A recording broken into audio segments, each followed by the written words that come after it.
The Well at Sychar, Living Water for a Thirsty Soul, inspired by John 4:1-45. The sun blazed high over the hills as Jesus and his disciples walked the dusty road through Samaria. The path was long and the heat pressed heavy on their shoulders. By noon they reached the ancient town of Sychar, where Jacob's well had quenched the thirst of generations. Weary from the journey, Jesus sat down by the well. His disciples, eager to find food, slipped into the town, leaving him alone. Yet it was no accident. Heaven had orchestrated a divine appointment. From a distance, a woman approached the well, carrying her water jar. She came at the hottest part of the day, when the sun was merciless and the streets empty. She was used to whispers, sidelong glances, and judgment from her neighbors. Noon was safer, noon was silent, but this day was different. At the well sat a Jewish man. She stiffened. Jews avoided Samaritans. Rabbis never spoke to women publicly. Yet before she could turn away, his voice cut gently through the air. "Will you give me a drink?" Startled, she narrowed her eyes. "You are a Jew and I am a Samaritan woman. How can you ask me for a drink?" His lips curved into a knowing smile. "If you knew the gift of God and who it is that asks you for a drink, you would have asked him and he would have given you living water." Her heart skipped. "Living water?" She glanced at the deep well.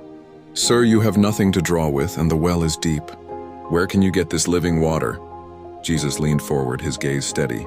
"Everyone who drinks this water will be thirsty again, but whoever drinks the water I give them will never thirst. Indeed, it will become in them a spring of water welling up to eternal life."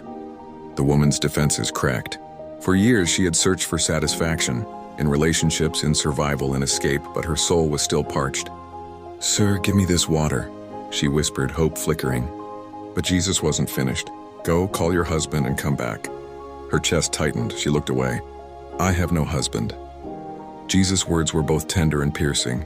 "You are right when you say you have no husband.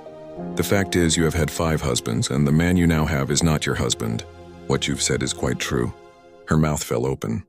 How could he know? A stranger had just uncovered her deepest shame with compassion instead of condemnation. Trying to steady herself, she deflected. "Sir, I see you are a prophet. Our ancestors worshipped on this mountain, but you Jews claim the place to worship is in Jerusalem." Jesus spoke gently, yet with authority. "Believe me, a time is coming when you will worship the Father neither on this mountain nor in Jerusalem. True worshippers will worship in spirit and in truth, for they are the kind the Father seeks." The woman's eyes filled with wonder. "I know that Messiah is coming. When he comes, he will explain everything to us." And then Jesus spoke the words that changed her life forever. "I, the one speaking to you, I